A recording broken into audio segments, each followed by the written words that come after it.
Oh.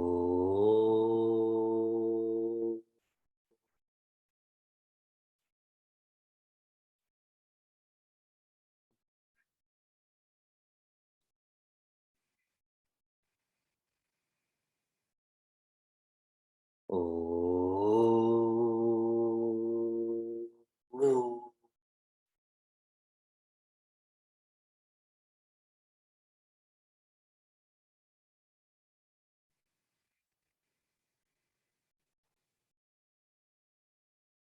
Welcome to Meaningful Mornings.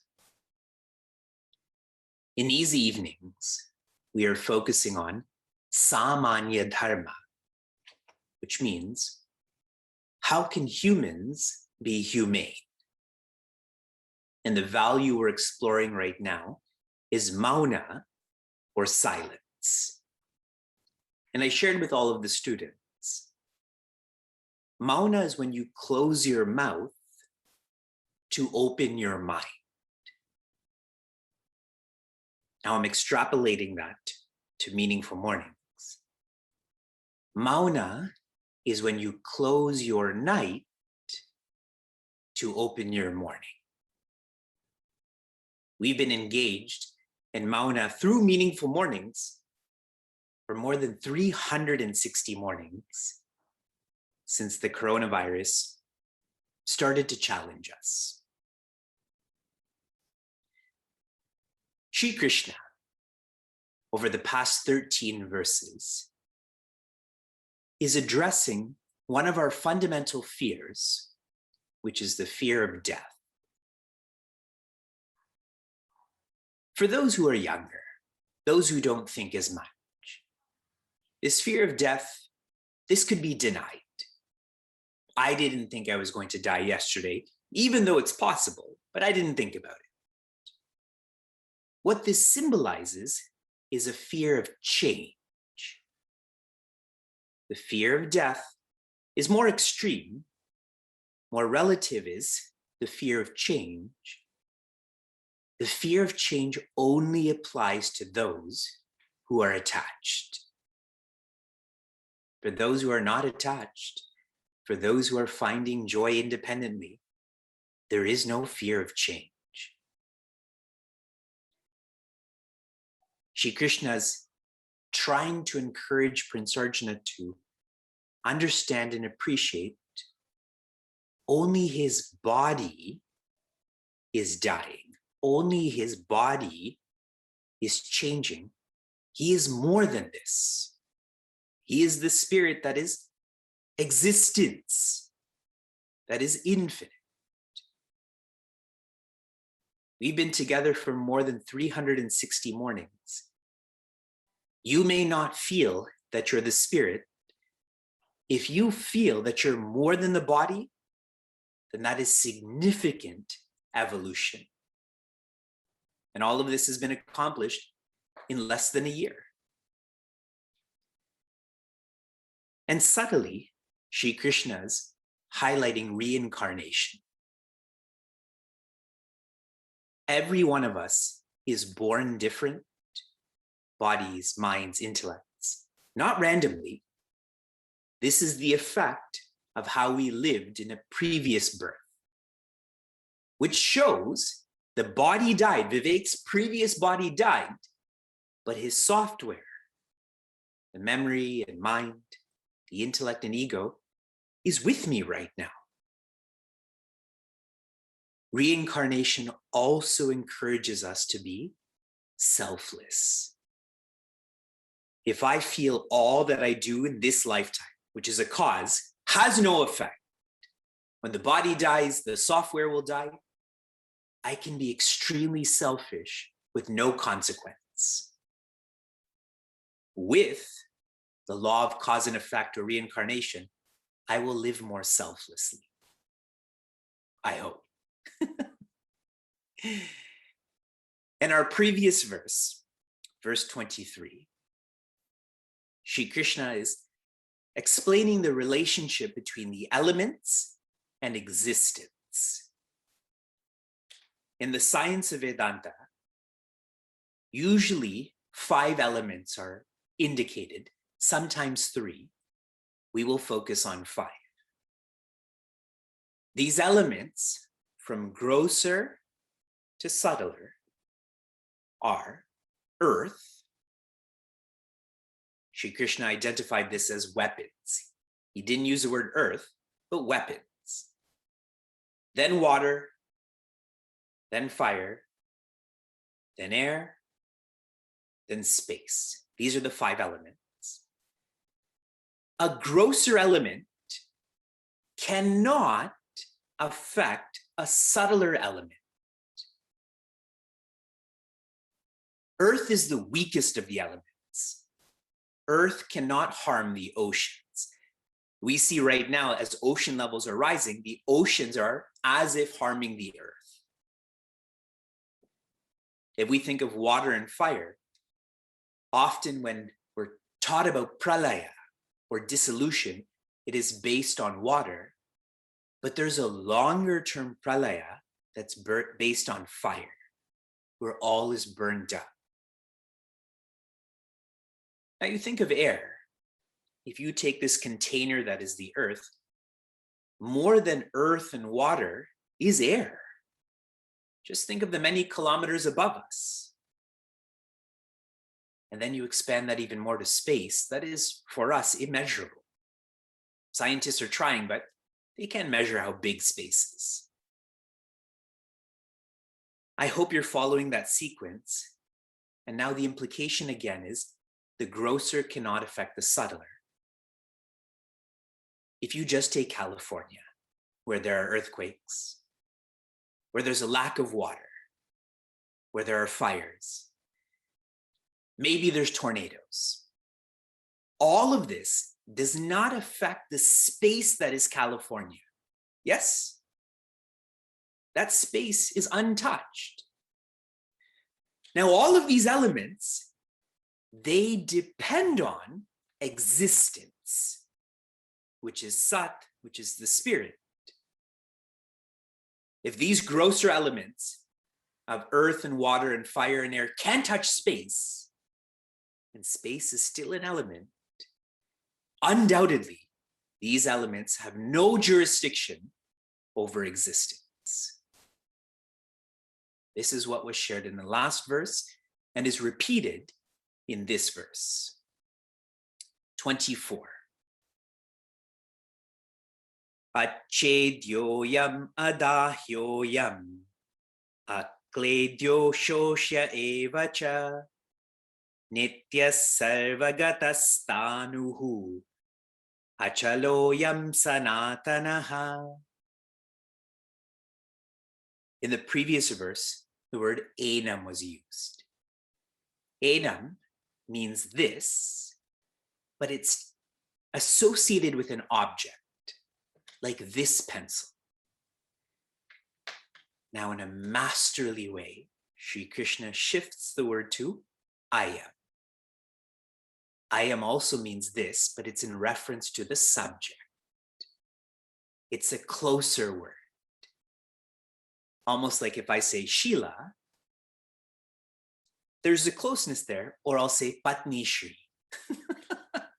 There's more closeness in that, correct? Achedyo, Prince Arjuna, us, the spirit, cannot be cut. What else? Adahyaha cannot be burnt. What else? Akledyaha cannot be drowned. And Ashoshyaha cannot be dried. This is a review of the previous verse. Bhagavan Krishna knew Prince Arjuna didn't understand, just like he knows we didn't understand verse 23. So he's summarizing it in verse 24, giving you another reflection point. Earth, water, fire, air, and space are all existing. And the spirit is existence. That which is existing cannot harm that which is existence. Reflect on that. The next line Shri Krishna gives many more indicators of who you are. I'm going to combine some of these words. Sarva and Gataha. In reference to space, the spirit is all. Sarva means that which is close, Gataha, that which is far. So all pervading in terms of space. Then Nityaha and Sanatanaha. The spirit is all, pervading with time.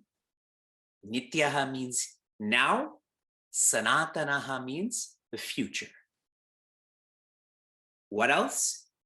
All pervading in terms of matter. Stanuhu and Achalaha. Stanuhu means all pervading at the bottom. Achalaha means all pervading at the top. These are different words to indicate the infinitude of the spirit. In terms of space, time, and matter, we are highly oriented towards space, time, and matter. I tell you repeatedly how 8 o'clock a.m. brings me great stress because I've hardly covered what I want to cover. See how oriented towards time I am. One final thought on this verse. What I have shared here, I've called these as indicators or pointers. The essence or the truth or the reality is beyond a pointer. When you go to a mall and it says, "You are here," that legend, that star, but that doesn't mean you're in the store or in the food court. That map is just a pointer. The experience is beyond that map. Yes?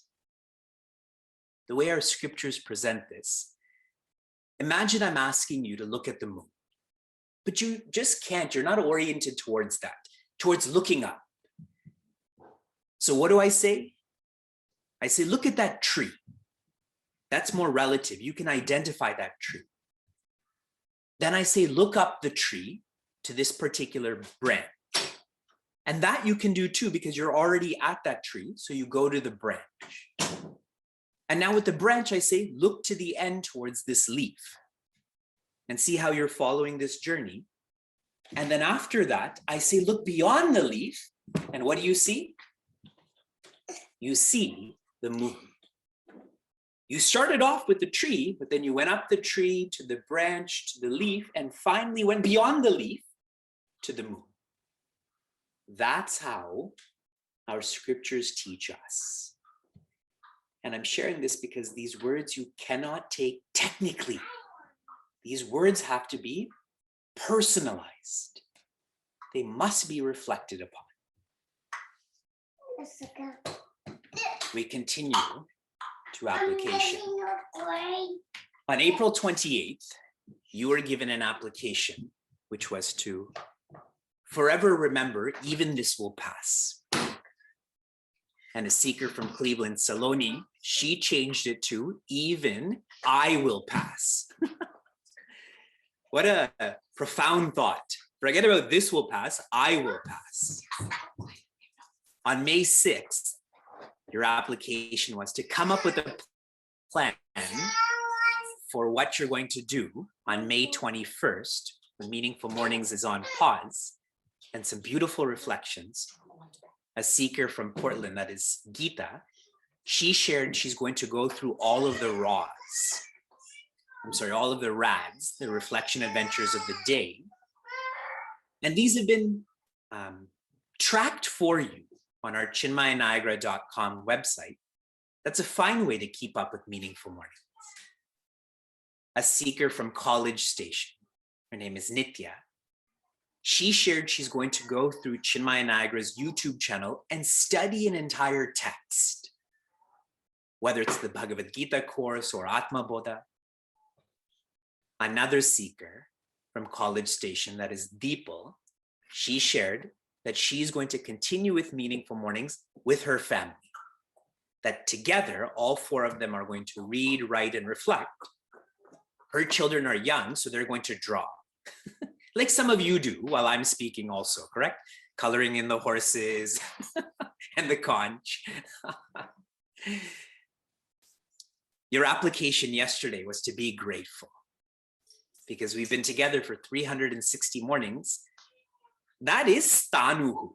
That is achala, which means steady, sincere.